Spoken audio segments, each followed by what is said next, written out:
Hello everyone, welcome to my YouTube channel.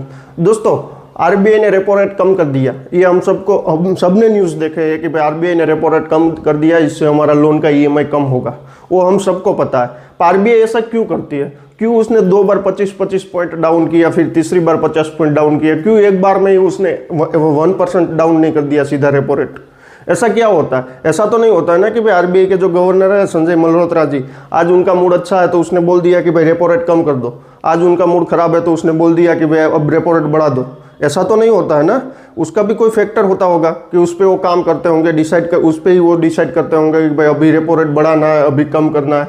और खास बात तो ये है कि भाई रेपो रेट कम करने से, बढ़ाने से हमारे लोन को क्या लेना देना? हमारे लोन का इंटरेस्ट क्यों कम हो जाता है, क्यों बढ़ता है, वो आपको पता है? नहीं है ना। अभी आगे ही वीडियो में आप लोग जानने वाले हो पूरी डिटेल के साथ कि भाई ऐसा क्यों होता है और कब आरबीआई डिसाइड करती है कि भाई अभी रेपो रेट बढ़ाना है, अभी कम करना है। सभी डिटेल के साथ मैं ये वीडियो में आपको आज समझाऊंगा। और उसका आपके लाइफ पे भी, लोन के अलावा मतलब दूसरे भी आपको क्या बेनिफिट हो सकते हैं कि भाई रेपो रेट कम किया तो हमको दूसरे क्या बेनिफिट हो सकते हैं, वो भी हम देखेंगे। तो वीडियो एंड तक देखना। एक चाय का कप ले लीजिए, चाय पीते पीते आराम से आप समझो और इजीली हम समझेंगे कि भाई ये सब क्या है, पूरा मेथड क्या है, पूरा डिटेल के साथ समझाऊंगा।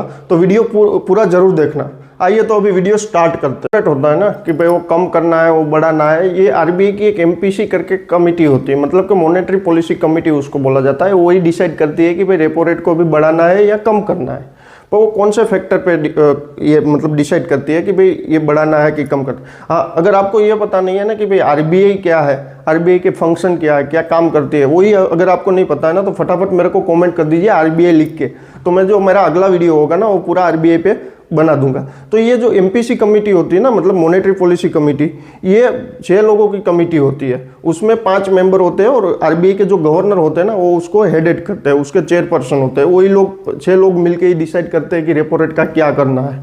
अभी हम वीडियो में आगे ये भी जानेंगे कि भाई रेपो रेट क्या है और उनके बढ़ने से, कम होने से हमारे जीवन में क्या प्रभाव पड़ता है, कि लोन के ईएमआई के अलावा भी, वो भी हम अभी आगे वीडियो में जानने वाले हैं। तो वीडियो एंड तक जरूर देखना। तो मतलब ये जो आरबीआई की कमेटी होती है ना वो डिसाइड करती है कि भाई रेपो रेट का क्या करना है। और जो डिसाइड करती है ना कि भाई वो कमेटी का मेन गोल क्या होता है कि भाई जो इन्फ्लेशन है उसको अंडर कंट्रोल रखना और इकोनॉमी का ग्रोथ, मतलब जो इन्फ्लेशन है वो अंडर कंट्रोल रहेगा तो ही इकोनॉमी का ग्रोथ होगा, वरना तो इकोनॉमी का ग्रोथ नहीं होगा। अगर महंगाई बढ़ जाएगी, बहुत बढ़ जाएगी महंगाई, तो कोई लोग कुछ मतलब मार्केट में स्पेंडिंग करेंगे ही नहीं, कोई लोग कुछ भी खरीदेंगे ही नहीं, तो मार्केट में पैसा आएगा कहाँ से? कोई खरीदेंगे ही नहीं। तो मतलब महंगाई बढ़ जाएगी तो ये हो जाएगा ना, तो रेपो रेट बढ़ जाएगा। तो मतलब ये जो रेपो रेट और इन्फ्लेशन है ना, जिसको हम महंगाई बोलते हैं, वो दोनों का सीधा कनेक्शन है कि भाई जैसे महंगाई गिरती है ना तो रेपो रेट कम होता है, जैसे महंगाई बढ़ती है ना तो रेपो रेट बढ़ता है। यही डायरेक्ट कनेक्शन होता है।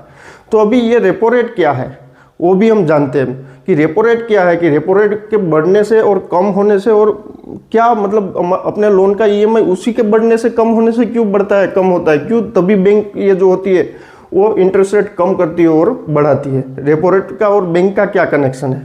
तो उनका सीधा कनेक्शन है कि भाई बैंक का क्या काम है दोस्तों, कि भाई पब्लिक के पास से पैसा लेना है और उनको पब्लिक को लोन देना है। बैंक का यही काम होता है ना।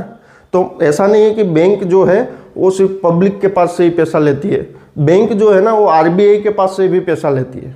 तो मतलब जो आरबीआई के पास से पैसा बैंक उठाती है ना, लोन लेती है ना, और वो जो बैंक उनको इंटरेस्ट पेमेंट करती है, उनको रेपो रेट बोला जाता है। मतलब अपना क्या होता है कि अपने बैंक से लोन लिया और मतलब मैंने बैंक से लोन लिया और मैं जिस बैंक को जो भी फीस दे रहा हूँ, मतलब इंटरेस्ट दे रहा हूँ, उनको हम इंटरेस्ट बोलते हैं। पर आरबीआई जो लोन देती है बैंक को, और बैंक जो आरबीआई को इंटरेस्ट पेमेंट करता है, उसको रेपो रेट बोला जाता है सिंपल लैंग्वेज के। तो उसके मतलब क्या होता है कि बैंक जो आरबीआई बैंक को कम रेट में देगी लोन, तो बैंक क्या करेगी? बैंक की पब्लिक को कम रेट में लोन देगी। और जो पब्लिक का फिक्स डिपॉजिट होता है बैंक में करते हैं, उस पर बैंक रेट कम कर देगी, क्योंकि बैंक को ऑलरेडी सस्ता पैसा मिल रहा है ना आरबीआई के पास से। तो वो क्यों कस्टमर के पास से, मतलब पब्लिक के पास से ज़्यादा पैसा ले, ज़्यादा इंटरेस्ट पे पैसा ले? बैंक का तो वही है ना कि भाई जो मतलब फिक्स डिपॉजिट होता है उस पर पब्लिक को इंटरेस्ट देना, और जो पब्लिक को लोन देती है उस पर इंटरेस्ट लेना, यही काम है। तो अगर आरबीआई उनको सस्ता पैसा देती है तो पब्लिक को क्यों ज़्यादा पैसा दे उनके डिपॉजिट पे? तो मतलब तभी फिक्स डिपॉजिट का भी रेट कम हो जाता है। और आरबीआई के पास से सस्ता पैसा मिल रहा है बैंक को, तो बैंक भी पब्लिक को सस्ते में लोन देगी कम इंटरेस्ट में। तो बस वही कनेक्शन है पर उसके मतलब जैसे कि अभी क्या होगा कि भाई रेपो रेट कम हुआ है ना, तो पब्लिक क्या करेगी कि ज़्यादा लोन लेगी, ज़्यादा लोन लेगी तो उसके बिजनेस का ग्रोथ होगा, उसके बिजनेस का ग्रोथ होगा तो मार्केट में स्पेंडिंग होगा, मार्केट में स्पेंडिंग होगा तो क्या होगा कि कोई लोग घर खरीदेंगे, कोई लोग गाड़ी खरीदेंगे। ऐसे क्या कैसा होता है कि पैसे पूरे मार्केट में सर्कुलेट होता है, उससे क्या होता है कि इन्फ्लेशन फिर बढ़ता है, तो फिर मतलब जो रेपो रेट है वो बढ़ भी सकता है, क्योंकि इन्फ्लेशन बढ़ेगा तो रेपो रेट बढ़ेगा। तो अभी आरबीआई बोलती है कि भाई अभी जो इन्फ्लेशन है ना वो हमारे अंडर कंट्रोल है, तो मतलब अभी रेपो रेट कम है और आगे भी रेपो रेट कम होने की संभावना है अगर जो ज़्यादा इन्फ्लेशन नहीं बढ़ता है तो बस फ्रेंड यही है आरबीआई का पूरा खेल कि भाई यही है कि भाई रेपो रेट कम क्यों होता है, आरबीआई रेपो रेट कम क्यों करती है। अगर आपको इजीली समझ में आया हो ना ये पूरा, तो मेरे चैनल को सब्सक्राइब कर लेना और वीडियो को लाइक कर देना दोस्तों। Thank you.